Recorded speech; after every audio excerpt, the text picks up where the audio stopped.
Bien, pues comenzamos entonces la segunda parte de la sesión de hoy, en la que yo voy a intentar complementar todo aquello que ha explicado el profesor Chávez, que ha quedado muy claro, y sobre todo introducir ya algunas cuestiones que sean analizadas desde un punto de vista mucho más práctico a partir de mañana, a partir de la siguiente sesión. Eh, Bien, en mi caso, en un primer lugar estaba previsto que participaran unas compañías, vamos, la distribución de las materias estaba prevista que fuera de manera distinta, de manera que a mí me correspondía hablar en la siguiente sesión, pero por unas cuestiones de intendencia tuvimos que hacer unos pequeños cambios y por eso hoy me he incorporado aquí. Eso lo que me ha obligado, entre comillas, es a variar un poco la orientación, a cambiar un poquito la orientación de mi exposición y la he centrado ahora mucho más en la parte de colaboración público-cooperativa. Público-cooperativa porque voy a centrarme más en el ámbito cooperativo, pero sí que me gustaría ir hablando, comentando algunas cuestiones que puedan beneficiar a otras entidades de la economía social y que no sean exclusivamente, no tengan la fórmula jurídica de la cooperativa. Hablar de colaboración público-privada, claro, es hablar de un tema que realmente interesa tanto a las empresas, tanto a los agentes en el mercado, ya sean asociaciones, de cualquier entidad que pueda desarrollar o prestar un servicio en el mercado eh, para la sociedad, para los ciudadanos, como también puede ser interesante para las administraciones públicas, porque, claro, con ello, ¿qué consiguen? Consiguen mayor seguridad en el desarrollo de su actividad al contar claro, las empresas cuentan con la administración y a la administración también se asegura, de alguna manera, un volumen de contratación determinado y seguridad en los pagos. Es decir, por una parte tenemos que las entidades se aseguran esos volúmenes o esos servicios que van a ser contratados por las administraciones y a las administraciones a su vez lo que obtienen es garantía. Una garantía se aseguran de que van a tener esos bienes o esos servicios sin necesidad siquiera de poder asumir una gestión directa y en ocasiones incluso tampoco asumen coste, pero ahora lo iremos viendo. Mi hipótesis de partida, vamos a analizar la hipótesis de partida que de alguna manera, aunque no lo había comentado con Rafa, pero hemos hablado o empezamos desde mi primer punto, que es la Constitución española. Luego sí que quería hacer una pequeña referencia a ver qué es una cooperativa, pero por qué promover, en realidad no tanto qué es una cooperativa, porque yo entiendo que todos los que estáis aquí ya conocéis lo que es una cooperativa, sino por qué promover la colaboración de las cooperativas con el sector público o por qué utilizar entidades de la economía social y en particular esas cooperativas. De alguna manera ahí intento justificarlo para luego analizar esas modalidades de colaboración, qué instrumentos legales contamos, con qué instrumentos legales contamos que favorezcan la colaboración público-cooperativa, público de las entidades de la economía social, para pasar luego ya a continuación a ver unos ejemplos para introducir ya lo relativo a las cláusulas sociales y a esa contratación pública responsable. Bien, tradicionalmente el sector público ha utilizado como vía de financiación la delegación, ha delegado en el sector privado el desarrollo de infraestructuras o de otras obras públicas. También incluso ha delegado en el sector privado la prestación de un servicio concreto. Y en la mayor parte de las ocasiones se suele formalizar a través de una concesión administrativa, pero también veremos cómo hay numerosos tipos de contratos que pueden ser utilizados para formalizar este tipo de relaciones. De este modo, claro, la administración pública lo que hace es concederle a una entidad privada la posibilidad de construir esa infraestructura o llevar a cabo la puesta en marcha de un servicio determinado, de explotar, de gestionar esos servicios, entregando los activos y además, una vez transcurrido el periodo determinado, el periodo correspondiente, devolverá a la administración el activo que estaba gestionando, que estaba explotando. Por eso siempre se dice o se habla de que hay diferentes niveles de privatización. Normalmente en la colaboración público privada se han desarrollado en proyectos, o se ha desarrollado este tipo de relación en aquellos proyectos que solían tener bastante envergadura, bastante gran envergadura, pero además con fines de interés o con gran interés social. Y suelen ser siempre proyectos con poco atractivo para el sector privado. Por eso os digo, ha habido siempre tres niveles de privatización. En primer lugar, aquellos proyectos que tenían un bajo grado de privatización, en la que, por ejemplo, la propiedad de las instalaciones no se transfiere al sector privado. Un grado intermedio de privatización, en la que la propiedad sí que se transfiere durante un determinado tiempo, mientras dure, por ejemplo, la concesión. Y luego teníamos el tercer nivel, que suele ser bastante habitual en el mundo anglosajón, que es el que implica un alto grado de privatización. Y en este se lleva a cabo pues, una cesión de la propiedad sin ningún tipo de límite temporal, pero claro, eso armoniza mal con la normativa que regula nuestro sector público, en el que se fijan diferentes plazos según el contrato formalizado. Entonces no casaría bien en el ordenamiento jurídico español.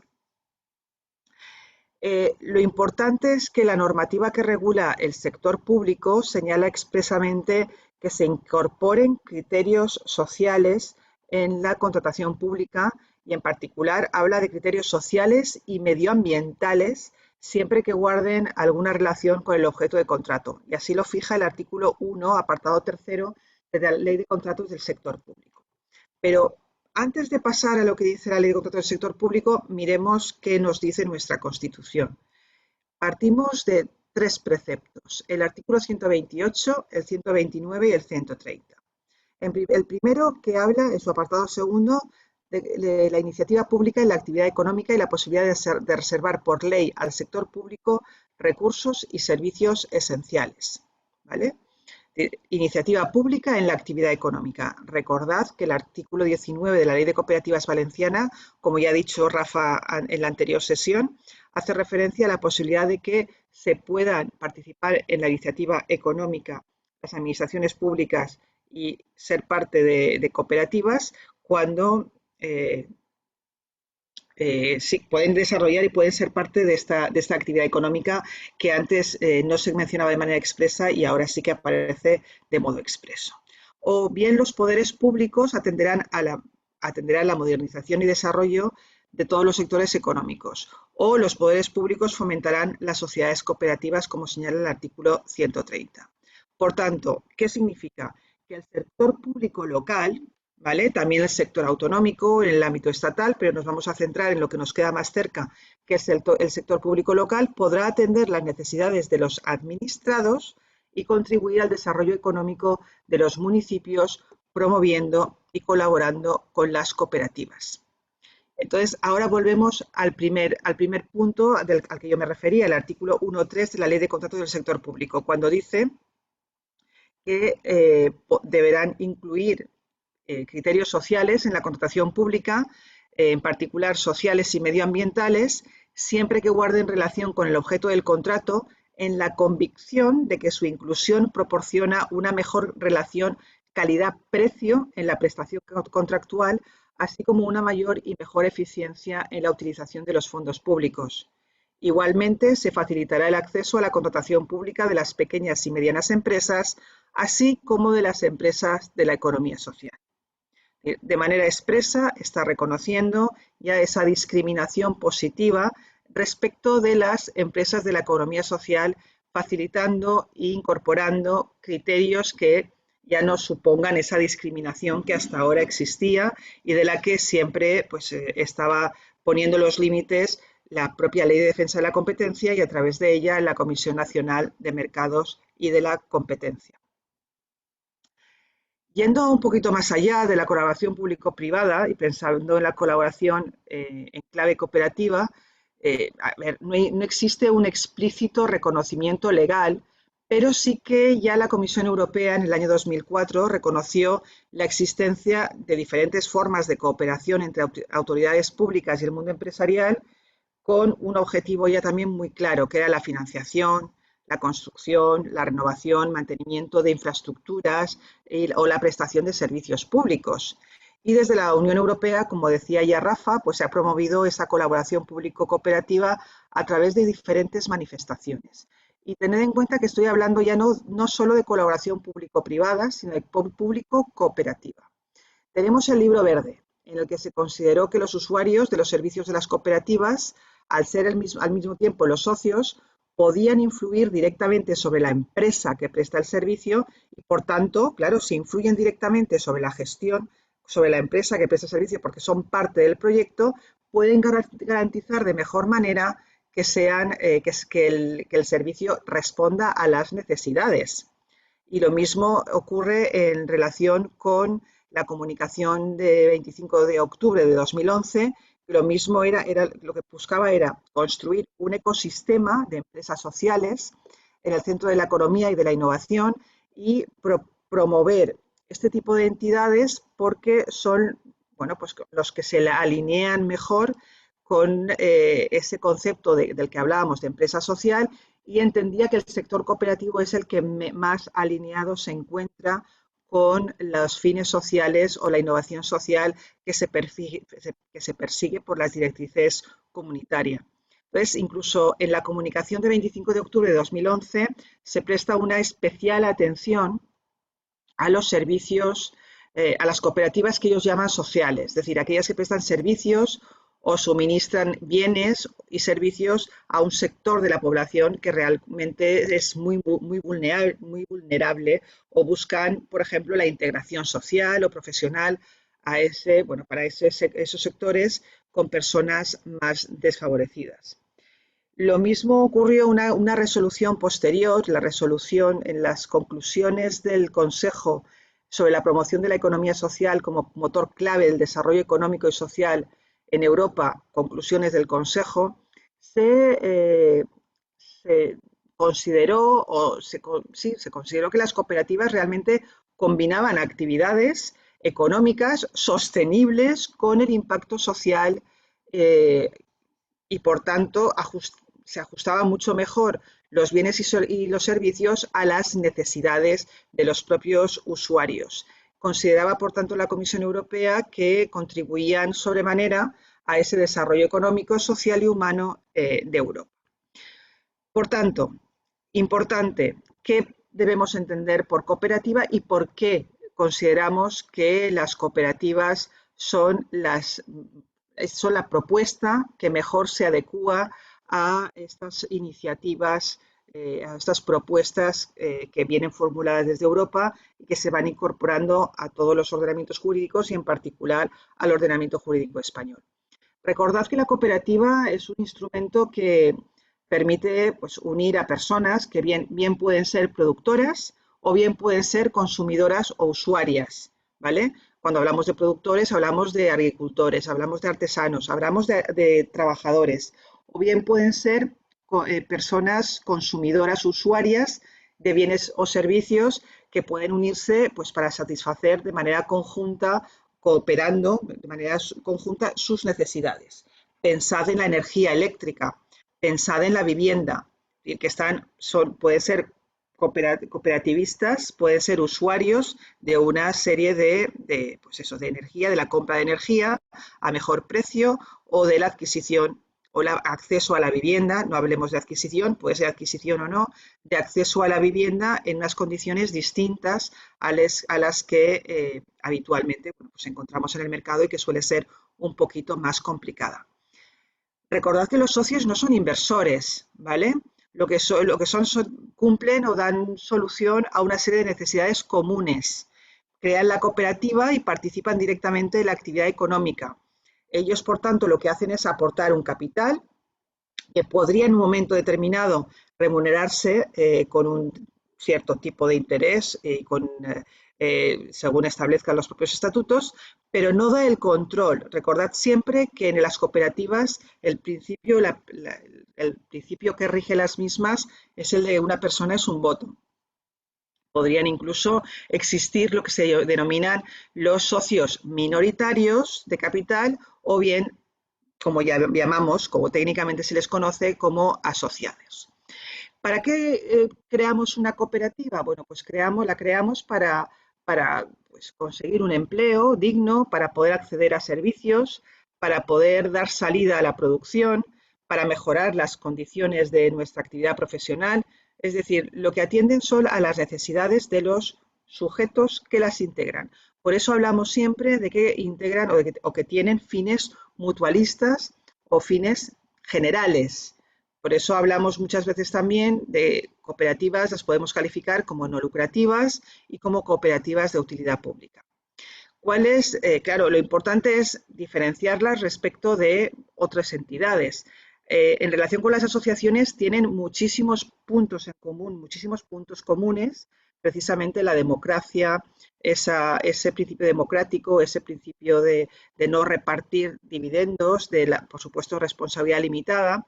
Pero respecto de las sociedades de capital, hablemos de sociedades limitadas o sociedades anónimas, sí que tienen evidentemente grandes diferencias. ¿Y por qué promover entonces las cooperativas frente a otras entidades de capitalistas o cualquier otro tipo de entidad? Bueno, pues fundamentalmente porque la cooperativa puede funcionar puede funcionar como una empresa. Yo hablo siempre como de un operador en el mercado. Desarrolla una actividad, presta una serie de servicios, pueden ser de índole más social o menos social, pero en definitiva está desarrollando una serie de servicios y en ella su naturaleza jurídica es que, o sus características fundamentales, es que funciona en su organización y en su funcionamiento prevalecen esos fines comunes y generales frente a los lucrativos. ¿Vale? Y esos fines generales o esos fines comunes son los que más las unen con las administraciones públicas, ya sean locales, ya sean autonómicas o ya sean generales.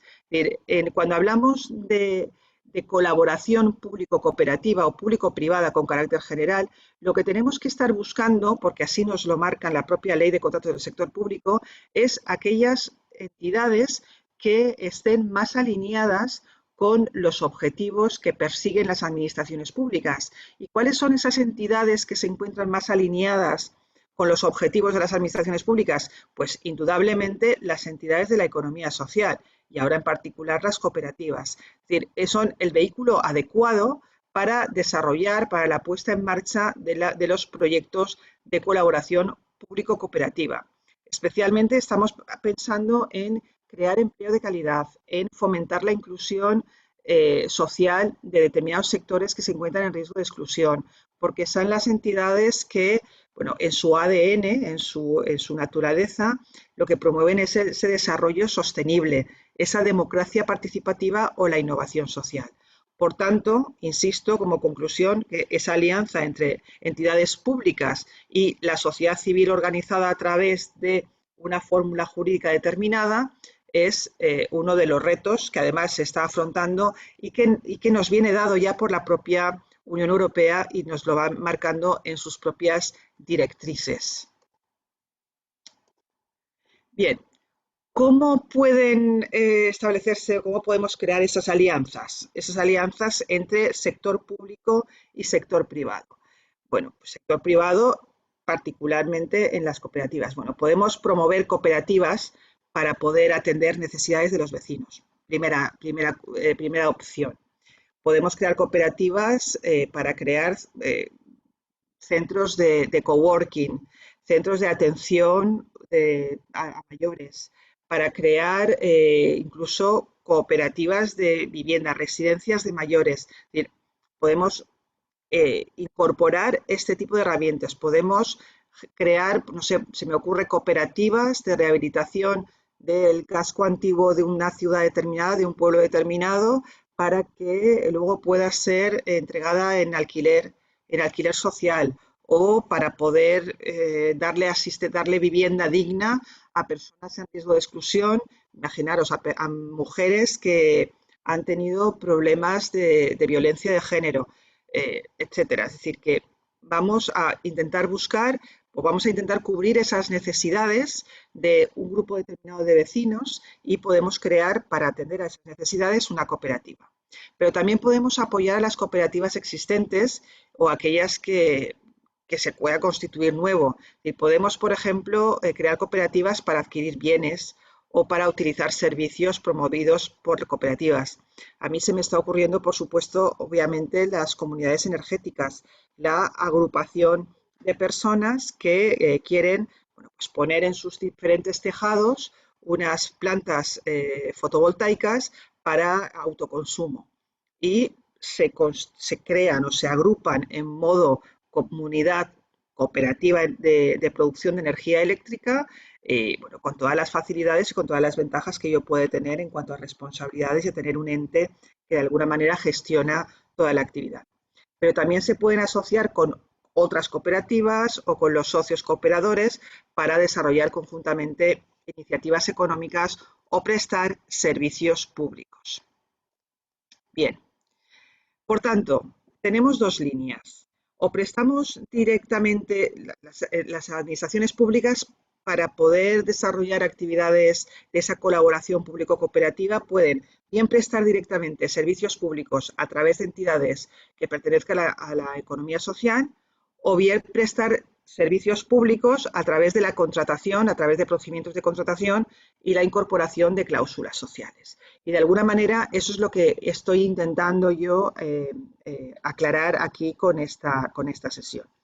Bien, la gestión indirecta y la gestión indirecta, ¿qué es lo que implica?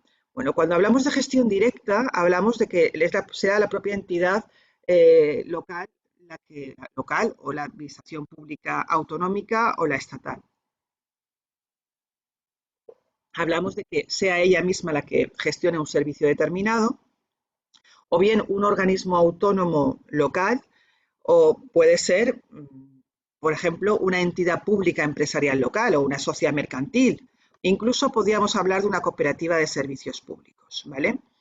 La vía indirecta, que es la más habitual. Bueno, pues la colaboración se puede establecer a través de las diferentes fórmulas que ahora veremos que nos ofrece la Ley de Contratos del Sector Público. Ya hablamos de concesión, de conciertos, de gestión interesada y ahora veremos algunas opciones.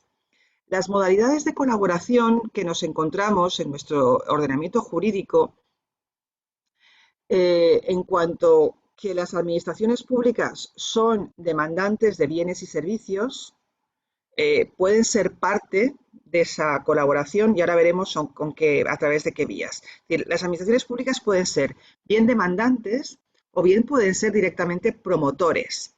Pueden incorporarse, pueden ser parte de una organización o pueden contratar con una organización, lo que hemos dicho de gestión directa o gestión indirecta.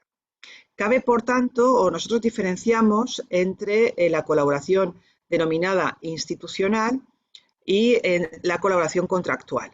Pero junto a esas modalidades de colaboración no hay que olvidar nunca que la administración pública colabora también con las entidades de la economía social para el desarrollo de sus propios proyectos a través de unas líneas que son claras y que son esenciales para promover el sector de la economía social. Y son las ayudas y subvenciones y los incentivos fiscales, a los que también me referiré después al finalizar, cuando acabemos ya casi estemos acabando la propia sesión. Habitualmente, ¿cuáles han sido las áreas preferentes de colaboración? Bueno, aquí os he puesto algunos ejemplos, por ejemplo, que creo que pueden ser útiles para poderlos escalar. Como os ha comentado el compañero Rafael Chávez, hemos colaborado, hemos desarrollado una guía de políticas públicas y también participamos en el proyecto desde Udescope, el proyecto que se llama Base Viva. En el Base Viva hemos elaborado una guía que la vamos a presentar el próximo 4 de mayo, en el que buscamos, aquí tenéis el logo, uno de los logos aquí arriba de Base Viva, en el que lo que estamos promoviendo es la colaboración público-cooperativa y el desarrollo de infraestructuras complementarias en el marco de la creación de viviendas cooperativas, de cooperativas de viviendas. ¿Vale? Estamos estudiando o hemos ofrecido algunas soluciones para que se promuevan desde los ayuntamientos en base local, que se promueva la creación de cooperativas de viviendas cesión de uso, con derecho de superficie incluido, se puede dar la cesión de uso, o bien simplemente si el suelo es privado, que se puedan incorporar como asociados en el desarrollo de este tipo de proyectos. Entonces, bueno, os invito a que la leáis, creo que ha quedado bastante completa, la hemos elaborado entre la profesora Fajardo y yo, y ha colaborado también en ella nuestro investigador Fran Merino, que es técnico de la Federación de Cooperativas de Viviendas. Entonces, os invito a que cuando esté ya se pueda descargar, que os la podáis descargar, que estará a vuestra disposición a través de Internet, al igual que la guía de políticas públicas que hemos elaborado desde Udescope con Rafa Chávez y en que también han colaborado algunos compañeros ex estudiantes de nuestro máster de Economía Social, que lo que intentamos es que no nos dejen. Cuando desarrollamos formación o cuando nuestro doctorado y nuestro máster, lo que intentamos es que sigáis participando. Y sí, te veo ahora a ti, igual que a Daniela, lo que intentamos es estrechar vínculos para que no os vayáis, sino que seamos ya un equipo y que podamos ir desarrollando nuevas iniciativas, pues eso, de manera conjunta, coordinada e intercooperando entre todos los miembros de esta comunidad, de esta gran comunidad universitaria.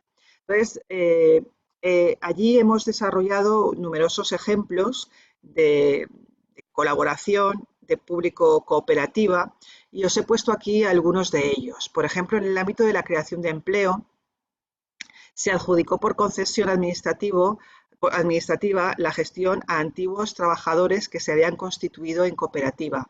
Estamos hablando del complejo municipal de piscinas de Puerto Real. Es decir, que es muy interesante este esquema. Recordad que tradicionalmente muchas veces los trabajadores han recuperado las empresas que iban a cerrar, empresas de todo tipo, creando sociedades laborales o cooperativas de trabajo asociado. De hecho, existe actualmente una línea que lo que está buscando es precisamente promover la recuperación de empresas que se encuentran en situación de crítica. Todos sabemos que la participación de los trabajadores en una entidad, que si se sienten parte de ellas, es mucho más fácil que puedan desarrollar el proyecto y que puedan innovar, que si solamente está el de arriba el que les manda y que ordena e indica lo que tienen que decir. Bueno, pues de alguna manera aquí se ha hecho algo semejante y han sido los trabajadores los que han desarrollado el proyecto.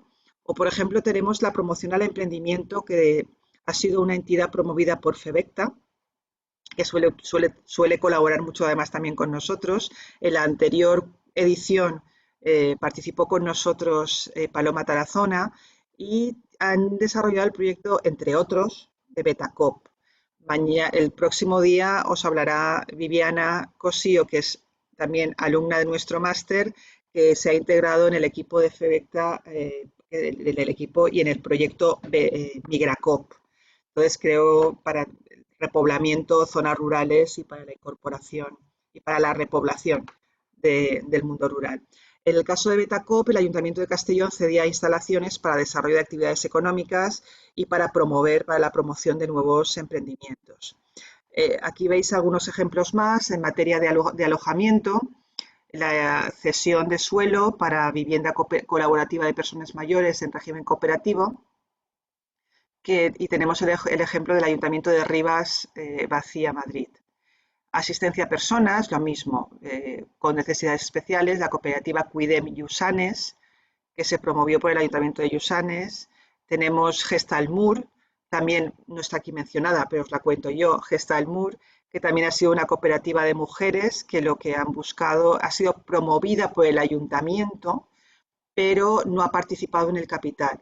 Y en el caso de Gestalmur, lo que se ha buscado ha sido dar una estabilidad a todas aquellas mujeres de la población de Gestalgar que ofrecían o que ya daban servicios a los vecinos, y de esta manera, bueno, pues la cooperativa es como el paraguas que les da seguridad jurídica, seguridad de todo tipo a las socias que participan y ofrecen servicios de asistencia, servicios a los mayores, servicios incluso de comedor a los mayores, y estaban viendo ya también la posibilidad de ofrecer estos servicios al resto de poblaciones que se encuentran alrededor de Gestalgar.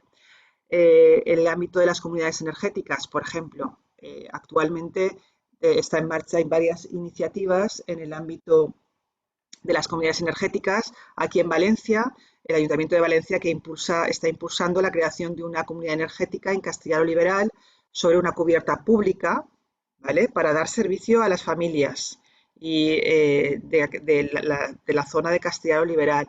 Y ellas se convertirán en productoras, usuarias y gestoras de la propia energía. Pero, por ejemplo, aquí tengo el ejemplo de Aras de los Olmos en relación con el despoblamiento, pero también allí se está promoviendo una sociedad se está creando una especie de comunidad energética local por la que ayuntamiento y vecinos participen en la comunidad. Van a crear 4 plantas de energía renovables, una fotovoltaica, eólica, hidroeléctrica y de biomasa, con el fin de autoabastecer al propio municipio. La distribución, la distribución energética, en ese caso de la electricidad, pertenece al propio ayuntamiento, con lo cual tiene una gran ventaja. Bueno, el ayuntamiento, os cuento un poco la historia, porque era punto frontera, de tal forma que no se pudo desarrollar, no se cableó, no había distribución, no se podía distribuir, y fue el ayuntamiento el que asumió ese papel de distribuidor y bueno, esta actividad la separó de la actividad del propio ayuntamiento y constituyó una sociedad limitada unipersonal que se llama Sersuma, que lleva la gestión de la distribución de toda la energía. Entonces ellos compran para distribuirlas, pero pues eso, el alcalde tuvo la gran idea de intentar, aprovechando todas la posición privilegiada que tiene este pueblo allí en la serranía, bueno, pues de alguna manera en Aras lo que han hecho ha sido pensar en la construcción de 4 plantas diferentes, de tal forma que sean complementarias y que permita autoabastecer y que no dependan de la energía exterior a la propia población. Están pensando, ya digo, van a empezar por la fotovoltaica y por la eólica, y seguirá la biomasa para continuar con la hidroeléctrica, que es un poco más complicada, no por nada, sino por el tema de permisos, porque la pequeña presa que tienen, un lado de la misma da a Aragón y la otra parte es de Valencia, de la Comunidad Valenciana, con lo cual eso suele provocar algunas restricciones a la hora de conseguir esos permisos, algunas dificultades a la hora de conseguir los permisos, de gestionarlos. En este caso, el objetivo principal del alcalde de Aras de los Olmos es conseguir que participen los ciudadanos en esta producción de energía eléctrica, es decir, que sean usuarios y parte del proyecto. Entonces, ahí estamos también desarrollando precisamente las diferentes vías de colaboración o de participación de los ciudadanos, para lo cual también he contado pues, con otro estudiante de nuestro máster, en este caso con Miguel Ángel Onrubia, porque en algún apartado también ha participado él, que creo que lo tenemos hoy por aquí también en esta sesión. Así que de alguna manera lo que intentamos es aprovechar también los conocimientos, pues eso, cooperar en definitiva entre todos nosotros. Y por supuesto aquí otros ejemplos pueden ser infraestructuras escolares, infraestructuras sanitarias, de ocio, etcétera, etcétera. Es decir, hay numerosos ejemplos de iniciativas de colaboración público-cooperativa que, para que os sirva de ejemplo, podéis, insisto, consultar estas guías. La de Base Viva será pública a partir del día 4 de mayo y la de Políticas Públicas, creo que Rafa ha comentado que es el 2 de junio, Daniela. Es que lo tengo en la agenda, pero como tenemos ahora varias jornadas que vamos a ir encadenando, al final ya no sé, porque creo que también ha comentado que el día 17 de mayo tenemos otras políticas públicas. 2 de junio y 15 de junio. Y 15 que de junio, presentará vale. también. De acuerdo, sí, es que ahora es un poquito bueno, todo el trabajo que hemos ido haciendo a lo largo del año pasado, bueno, que con la teleconferencia, igual que ahora, pues pudimos desarrollarlo y trabajar bien. Bien, Esas iniciativas, ya digo, os recomiendo que os interese especialmente el sector de la colaboración y de la posibilidad de desarrollar iniciativas junto a entidades locales o otro tipo de entidades, pero fundamentalmente públicas y de ámbito local. Sobre todo me refiero a las locales porque son aquellas con las que mantenemos una relación más directa, ¿vale? Entonces, nosotros nos preguntamos, cuando hablamos de colaboración institucional, estamos hablando de participación en el capital fundamentalmente. Es decir, ¿es posible la existencia de cooperativas promovidas o participadas por entidades públicas locales? ¿Podríamos crear una sociedad incluso mercantil participada por entidades públicas y cooperativas? Son una serie de preguntas que nos hemos ido formulando y que hemos intentado resolver en las diferentes guías que hemos ido elaborando durante este año pasado. Bien, partamos de la idea de que sí, pueden existir cooperativas mixtas participadas por entidades públicas locales y también sociedades mixtas mercantiles participadas por cooperativas y entidades públicas. Es decir, no hay ningún límite. La ley ya contempla de manera concreta algún supuesto de cooperativas mixtas y ya regula la posibilidad de crear pues, desde cooperativas de viviendas, de integración social, como también ha mencionado antes Rafa, propios de servicios públicos, de energías renovables. Pero claro, las entidades públicas pueden formar parte, pero ¿podrían ellas constituir una cooperativa? Claro, sería de alguna manera desvirtuar el concepto de cooperativa si estuvieran solamente ellas, porque serían una única persona. Entonces, yo ahí entiendo que se requeriría una reforma para poder hacer esta posibilidad, pero sí que la posibilidad de que el ayuntamiento y los usuarios sean parte de la cooperativa, que por tanto una cooperativa mixta, sí que la veo absolutamente viable. Los límites, como indico aquí, bueno, pues las entidades públicas, lo que decía, no pueden constituir o participar en cooperativas para gestionar directamente servicios, pero sí para la gestión indirecta de los mismos. Por eso, porque crear una cooperativa de capital único sería desnaturalizar lo que es la propia cooperativa. Pero y luego además el límite más importante que podemos tener en el desarrollo de este tipo de iniciativas es la ley de racionalización y sostenibilidad del sector público, porque dicen que, bueno, que no podrán constituir ni participar en entidades si, por ejemplo, siguen manteniendo tienen un plan de ajuste o tienen demasiadas deudas y demás. En esos casos tienen ciertos límites. Si tienen superávit, como ocurre en muchos pequeños ayuntamientos que han sido bien gestionados, no habrá ningún inconveniente para el desarrollo de esta actividad o para la promoción o para la participación en este tipo de entidades. Bien, aquí hablo de algunas opciones. Administraciones públicas pueden ser socias o asociadas de cooperativas valencianas, sí que pueden ser. También pueden ser socias de viviendas, y así ahí os he ido marcando los preceptos de la Ley Valenciana de Cooperativas para que lo tuvierais a mano. También pueden ser socias de cooperativas de integración social, y os voy indicando ahí un poco cuáles son el detalle de cada una de ellas, de cooperativas de servicios públicos, de energías renovables en forma cooperativa también. También, por supuesto, pueden ser socias en cooperativas de segundo grado, ¿vale? Que, por supuesto, tendrá que estar compuesta a menos por 2 cooperativas y otras personas jurídicas, incluso admite socios de trabajo. Pueden ser también asociadas, que es uno de los elementos, una de las cuestiones que estamos barajando para la incorporación o para la promoción de ciertas promociones de cooperativas de viviendas, que en este caso contribuyen al capital social, pero no participan en la actividad cooperativa. Entonces, participan en el capital, pueden aportar patrimonio o pueden aportar capital, pero no participan directamente con la actividad, pero que sí son parte del proyecto. Y luego las cooperativas mixtas que suelen ser las mismas, las más usuales de aquí en tanto entidades públicas estatales como la Generalitat Valenciana.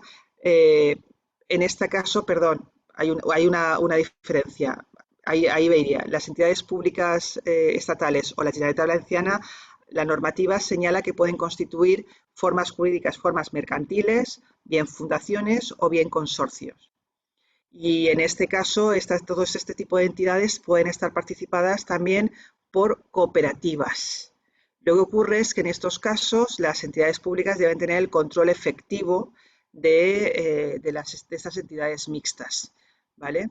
Y bueno, todo lo tenéis regulado en los artículos 85 y 103 del texto refundido en este caso del régimen local, y podrán constituir o participar también en sociedades mercantiles o cooperativas para la gestión indirecta de servicios, como dice el artículo 104 del texto refundido del régimen, de la normativa reguladora del régimen local. Vale.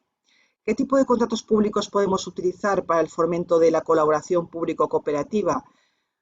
Bueno, pues aquí hablamos ya de, tenemos que acudir a la ley de contratos del sector público, y ya poco a poco vamos derivando al concepto de la colaboración y la incorporación de esa posibilidad a través de cláusulas sociales.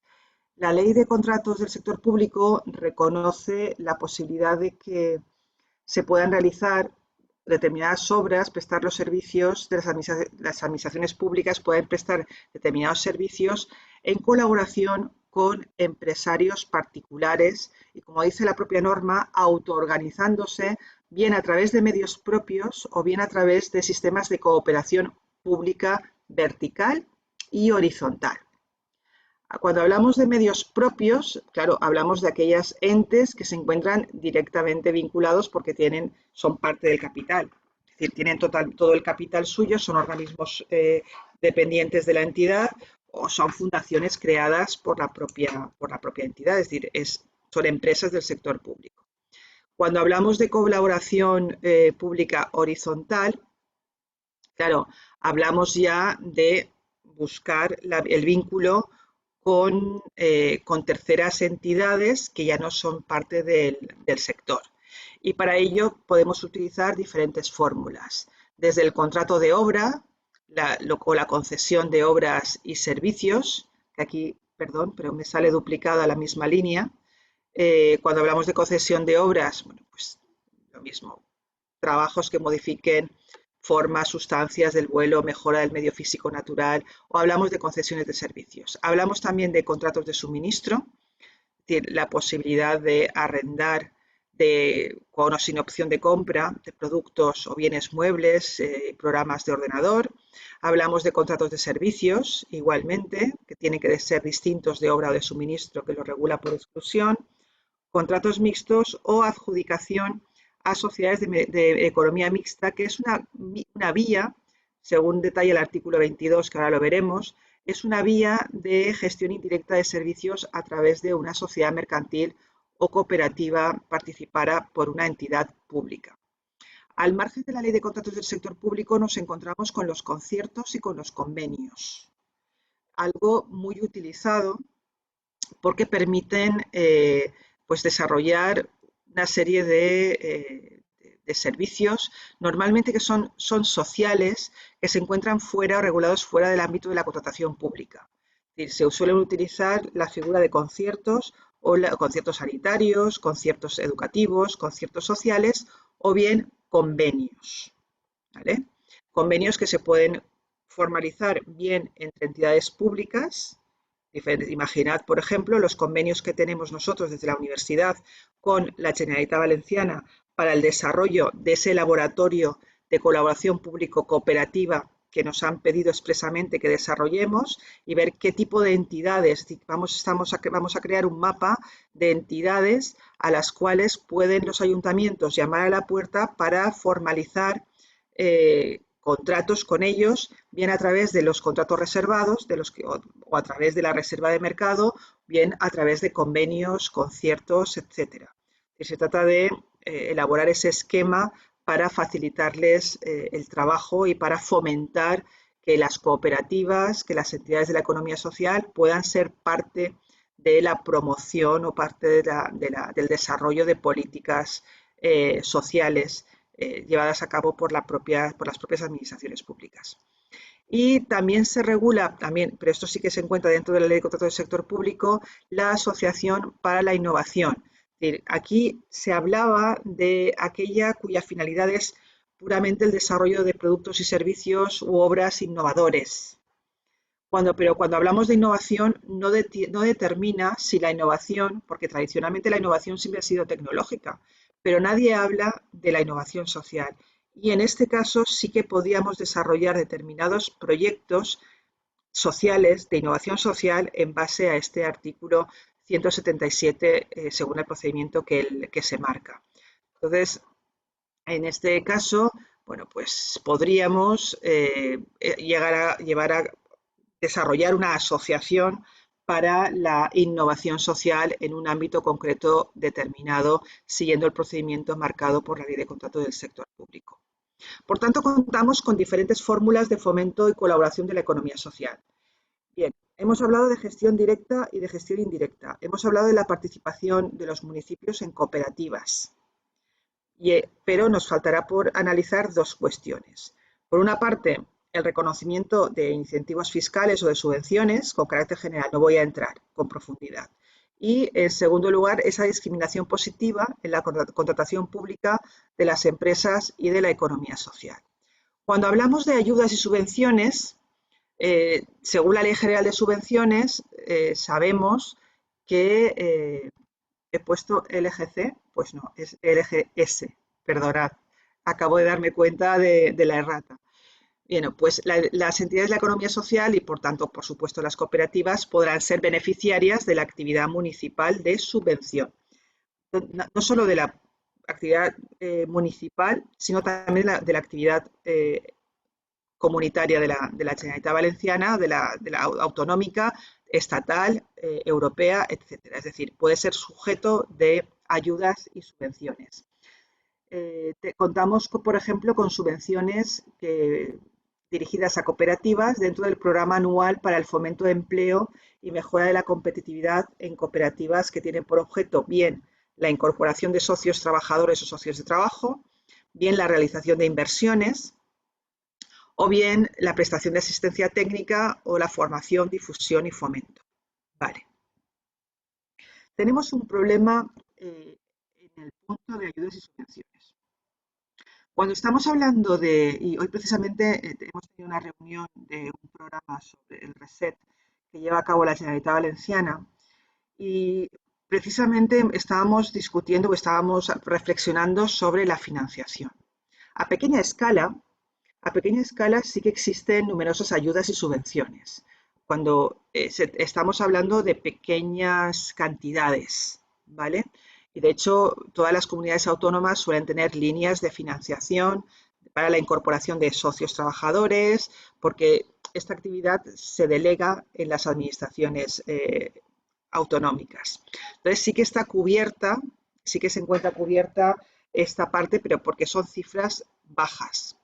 Pero cuando estamos ya hablando de proyectos medianos, de proyectos con una cierta envergadura, nos encontramos con apenas o poca o nulas ayudas por parte de las administraciones públicas. Y os lo cuento por lo siguiente. Imaginad que van a crear, sobre todo en el ámbito, por ejemplo, de las viviendas, se está sufriendo en estos momentos ese problema que es bastante grave. Si se ha producido una cesión de suelo público para la creación de unas viviendas y esa promoción de viviendas la desarrollará una cooperativa, los socios van a participar, pero no van a adquirir la vivienda, no pueden adquirir la vivienda en propiedad porque el suelo no es suyo, ¿vale? El suelo pertenece a la Generalitat o al ayuntamiento. En ese caso, como la vivienda no va a ser suya, bueno, pues no suelen ser viviendas. En este caso, el caso concreto que os cuento, no se trata de viviendas sociales, son viviendas en las que los cooperativistas tienen un cierto poder adquisitivo, pero se encuentran con que para obtener o para que les financie, para obtener el préstamo hipotecario correspondiente, requiere la entidad de crédito financiadora quiere un aval. Quiere un aval por parte de la Generalitat. Quiere un aval por parte de la Generalitat o de un tercero, le da lo mismo, para que asegure los impagos. Aunque ellos se escudan en que el Banco de España, a efectos de riesgos, les pide que eso esté perfectamente delimitado. hay un fondo, la cooperativa va a constituir un fondo de garantía precisamente para el caso de los impagos, pero ellos quieren algo más. Entonces, ese algo más es lo que en la Comunidad Valenciana no encuentra soporte. Sí, en cambio, en otras comunidades autónomas. Por ejemplo, en la comunidad en Cataluña. En Cataluña existen varias líneas de avales por parte de la Generalitat a través de su correspondiente Instituto de Finanzas, el nuestro se llama Instituto Valencià de Finances, bueno, pues el correspondiente en Cataluña a través de él se canalizan una serie de líneas de avales para el caso de posibles impagos. Incluso existe la posibilidad de que se pueda subrogar en la posición del deudor la propia administración pública, la propia Generalitat, en este caso el Ayuntamiento de Barcelona, y esas viviendas que se incorporen al parque público y poder destinarlos a una función social. Bueno, pues estas posibilidades no están recogidas en el ordenamiento jurídico valenciano y, por tanto, requieren de una futura reforma que estamos en ello, que queremos que se incorpore y que se regule y que se reconozcan todas estas posibilidades. ¿Por qué? Bueno, pues porque de alguna manera, si desde la Generalitat se quiere promover o se quiere dar en uso suelo público y además se quiere crear una red de infraestructuras vinculadas a esas cooperativas de viviendas, la Generalitat va a ser parte del proyecto como asociado y además con la cesión del suelo público. Bueno, pues puede tener derecho también a una vivienda o a dos, o puede tener derecho a una serie de plazas en lo que es por ejemplo, imaginaros el centro de rehabilitación que pueda tener esa residencia y lo pueden utilizar no solo los usuarios de la residencia de mayores, sino también los vecinos de ese barrio o de ese pueblo determinado. Es decir, hay que pensar en todas las posibilidades que, pues para permitirles y para que realmente se incorporen las administraciones públicas también que sean parte del proyecto. Es decir, que sean parte del proyecto y que en un momento determinado, bueno, si a ellas les interesa ceder suelo público, bueno, pues que garanticen que hay de algún modo una línea de avales, una línea de garantías para el caso de impago, que se supone que lo va a asumir la cooperativa a través de ese fondo que va a crear.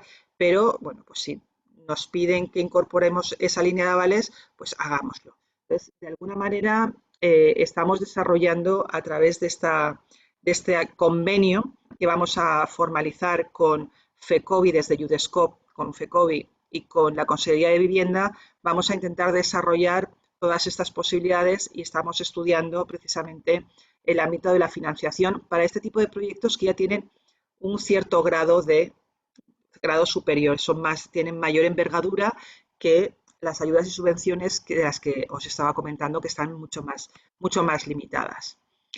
Contamos con ayudas, multitud de ayudas, desde los bonos sociales, los ICO, las líneas ICO de avales, las líneas del Instituto Valenciano de Finanzas que son a la innovación, pero no hay nada concreto que vaya de manera específica a avalar o a conseguir esas ayudas directas para la compra de una vivienda, por ejemplo. Entonces, son cuestiones que hay que tener siempre en cuenta. Como medidas fiscales, sabéis que las cooperativas tienen un tratamiento diferenciado derivado de su propia naturaleza. Es decir, y sobre todo, todo en base al artículo 31 de la Constitución española sobre esa obligación que todos tenemos de contribuir en base a esos principios de igualdad, capacidad económica y progresividad y el reparto justo, insisto en justo, de las cargas tributarias y, por tanto, bueno, que atienda a la propia naturaleza jurídica del sujeto gravado. Entonces, por eso mismo suelen existir bastantes incentivos en el ámbito de las cooperativas, por ejemplo, para la incorporación de trabajadores como socios de cooperativas, bonificaciones en cuotas a la seguridad social, también las subvenciones de las que os hablaba en el marco del fomento de empleo y mejora de la competitividad, que me he repetido otra vez aquí. Pero también tenemos otras posibilidades, por ejemplo, en la Ley Reguladora de las Haciendas Locales, que también determina la posibilidad que tienen los ayuntamientos a la hora de dar bonificaciones o en el ámbito de las tasas o los precios públicos, que también se pueden reducir, o en las cuestiones relativas a bonificaciones con carácter general. Y aquí, como lo estaba trabajando en base a la vivienda, que era lo que más desarrollado tenemos ahora, había incorporado el plan de ayudas a vivienda, que también se incorpora algunas ayudas, por ejemplo, para jóvenes menores de 35 años, entre otras cosas. Antes de pasar ya, y para casi finalizar, yo quiero siempre hacer una pequeña referencia a los riesgos. Os he comentado que la Generalitat considero que en determinadas circunstancias debería asumir parte sí, ser copartícipe no solo de la promoción de una alianza público-privada, sino también en cuanto a los riesgos a asumir. Creo que es importante que ambas partes sepan dónde están. Es decir, por tanto, importante, en la financiación solemos incorporar, bueno, solemos utilizar préstamos que pueden ser ordinarios o si son de gran envergadura la inversión que hay que realizar, pueden ser sindicados, es decir, realizados entre diferentes entidades de crédito. Podemos hablar de bonos, podemos hablar de capital social, de deuda subordinada, de obligaciones. Vale, la cuestión de la financiación normalmente es esencial para el desarrollo de un proyecto y ahí sí que debemos tener muy claro cuál es el papel y cómo va a participar la administración pública. Es decir, con qué capital, si puede participar con capital o con la aportación, no sé, imaginaros con la aportación de una planta fotovoltaica para el desarrollo, para la incorporación a una comunidad energética en forma de bien social limitada o bien de cooperativa, podíamos incorporarla, o bien hablamos de simplemente la participación como asociado, una de las opciones que yo os planteaba anteriormente. Pero lo importante es cómo distribuimos los riesgos. Ni deben ser para una de las partes ni para la otra. Recordad algunos ejemplos que han ido, malos ejemplos, en los que han ido desarrollándose a lo largo del tiempo. La gestión y explotación de las autopistas, mal ejemplo.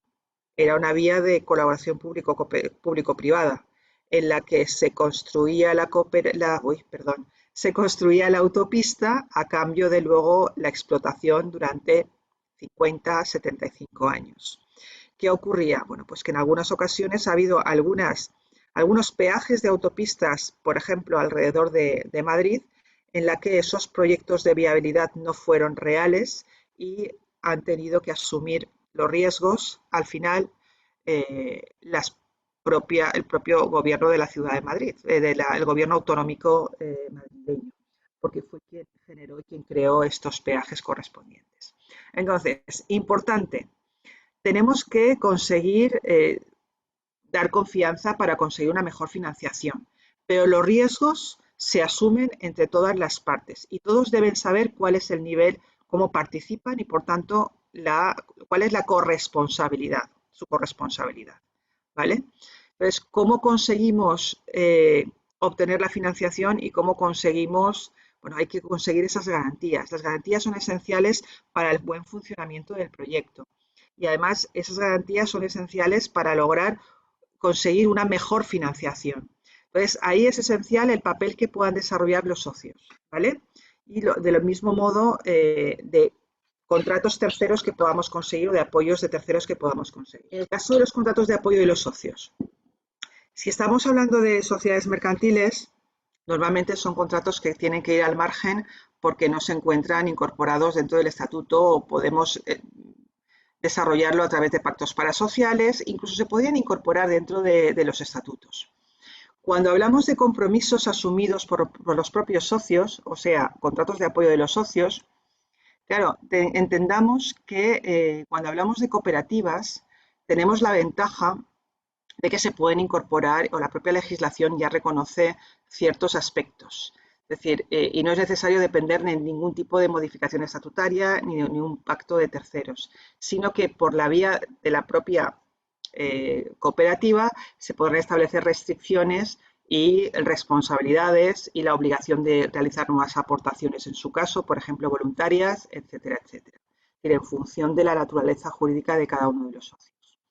Y luego ya, cuando hablamos de los contratos de garantía del propio proyecto de financiación, lo que nos interesa sobre todo es obtener garantías para evitar que los acreedores puedan pues,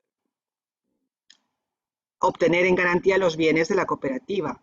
Es decir, pero claro, en realidad esa vivienda de quién es y hasta dónde pueden llegar.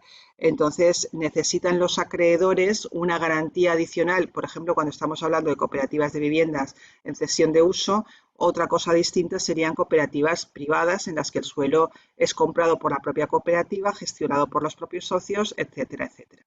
Entonces es fundamental tener en cuenta cómo cubrir y cómo proteger el proyecto para evitar que los propios socios vean afectado su propio patrimonio personal. Bien, la vía de la participación de la posible utilización de cláusulas sociales y de contratos reservados en la colaboración público-cooperativa es un hecho ya, es decir, la posibilidad de la discriminación positiva por razón del objeto se puede realizar a través de cláusulas sociales que se pueden incluir en los procesos de contratación pública y a través de los mismos se introducen esos aspectos de política social que pueden ser desde ese fomento de empleo para personas que se encuentran en riesgo de exclusión, para facilitar esa inserción sociolaboral, se pueden incorporar criterios medioambientales, criterios éticos, incluso otros criterios sociales para poder acceder a la licitación pública. Es decir, se pueden establecer, incorporar cláusulas sociales bien como criterios de admisión, bien como criterios de adjudicación, incluso como cláusulas de desempate y como cláusulas de ejecución. Es decir, en las diferentes fases del contrato. Yo creo que no se han aplicado hasta ahora en realidad por desconocimiento, pero ya contamos con numerosas guías para implementar cláusulas sociales, para incorporar cláusulas sociales en la contratación pública. Entonces, simplemente hay que acudir a ellas porque ya nos ofrecen incluso ejemplos de lo que era, cómo puede redactar una determinada cláusula social. Yo recuerdo que hasta hace unos años, 2016 aproximadamente, antes de la actual ley de contratos del sector público, de la vigente ley, la que los secretarios de ayuntamientos no sabían cómo afrontar o cómo desarrollar o cómo implementar ese tipo de cláusulas sociales.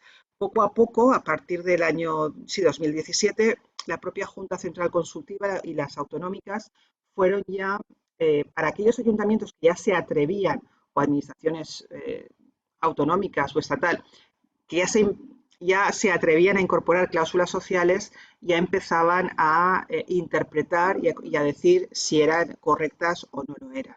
Entonces, poco a poco han ido modificándose y cada vez tenemos más claridad. Y digo, hay un montón, podéis encontrar por la red, rastrear en todas las comunidades autónomas y organizaciones también, que podéis consultar las guías de cláusulas sociales y cómo implementarlas a la hora de promover contratos con el sector público. Y os recomiendo que lo hagáis. Entonces, ¿cuáles son los instrumentos que favorecen esa colaboración público-cooperativa? Bueno, pues podemos, según la disposición adicional 22 de la Ley de Contrato del Sector Público, es posible adjudicar contratos de concesión y de servicios a sociedades de economía mixta, cuando concurra el capital público con capital privado. El capital público debe ser mayoritario y siempre que la elección del socio privado se efectúe de conformidad con las normas de la Ley de Contrato del Sector Público. Es decir, se marcarán y se realizará todo un proceso de selección de los socios para que concurran y que todos tengan los mismos requerimientos.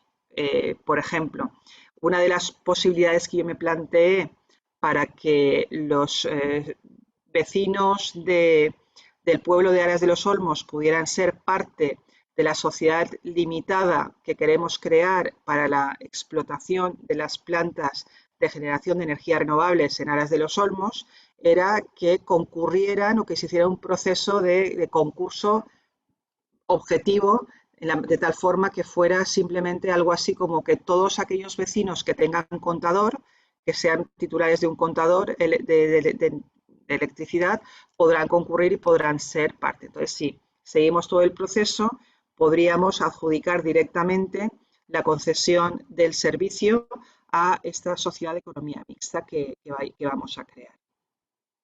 Esa es una de las opciones que nos hemos planteado. Las cláusulas sociales, como os decía, pueden incluir esos requisitos sociales para acceder a la licitación pública, pero junto a esas cláusulas sociales nos encontramos con los denominados contratos reservados, que ya es una discriminación positiva ya simplemente por el mero hecho de participar en la licitación pública. Entonces, solamente podrán participar y ser adjudicatarias algunas iniciativas sociales y empresariales. La propia norma, la Ley de Contratos del Sector Público, habla de centros especiales de empleo de iniciativa social, es decir, que estén promovidos como mínimo por un 51% por entidades sin ánimo de lucro o fundaciones o empresas de inserción, siempre que el 30% de las personas empleadas sean trabajadores con discapacidad o en riesgo de exclusión. Y también regula lo que se llama reserva de mercado, es decir, fijar un porcentaje en el presupuesto de los contratos públicos que vayan a adjudicarse, y en este caso se mantiene esa reserva de mercado con las directivas comunitarias que nos decían, y se mantiene la Ley de Contratos del Sector Público, con el fin de fomentar precisamente la inserción de personas con discapacidad y en riesgo de exclusión social. El próximo día os explicarán desde REAS, David Gómez, precisamente este apartado de los centros especiales de empleo, el caso de los contratos reservados y las reservas de mercado. Entonces, importante, ¿por qué? Es decir, ¿por qué las cláusulas? ¿Por qué esta reserva? Bueno, pues porque en realidad lo que busca, claro, se va más allá del interés público. Lo que la administración pública no puede quedar al margen o no puede permanecer al margen de los principios que rigen nuestro ordenamiento jurídico, que son los principios rectores, que son la política social y económica del país. ¿Y eso qué implica? Bueno, pues eso implica un acceso al mercado laboral, facilitarlo a determinados sujetos que se encuentran en riesgo de exclusión, a esa igualdad, promover la igualdad entre hombres y mujeres, a promover el respeto al medio ambiente y el comercio justo.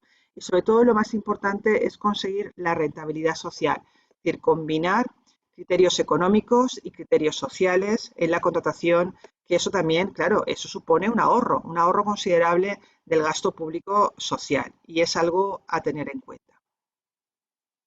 Bien, por tanto, los poderes públicos tienen la potestad para incorporar en la contratación administrativa con el fin de dar cumplimiento a los fines o políticas públicas de las cláusulas sociales, siempre que no alteren las reglas de la libre competencia. Y entonces podrán incorporarlo como requisito previo, como criterio de admisión o reserva de mercado, bien como elemento de valoración, es decir, como adjudicación, o bien como una obligación de ejecución, como una condición de ejecución del contrato, que se podrán incorporar. Y nos encontramos con diferentes tipos de cláusulas, las que introducen requisitos sociales para acceder, las que otorgan esa puntuación concreta en el baremo, las cláusulas de desempate y luego las que establecen esas condiciones sociales en la ejecución del contrato. Y aquí os hacía referencia a la disposición adicional cuarta de la Ley de Contratos del Sector Público, cuando establece que se fijarán, es decir, una obligación de fijar porcentajes mínimos de reserva del derecho a participar en estos procedimientos a centros especiales de empleo de iniciativa social y a empresas de inserción reguladas, ¿vale? Esas son las cuestiones más importantes. Bien, llegado a este punto, ya finalizo y quedo a vuestra disposición para, si queréis hacerme alguna consideración respecto de lo que os he ido comentando.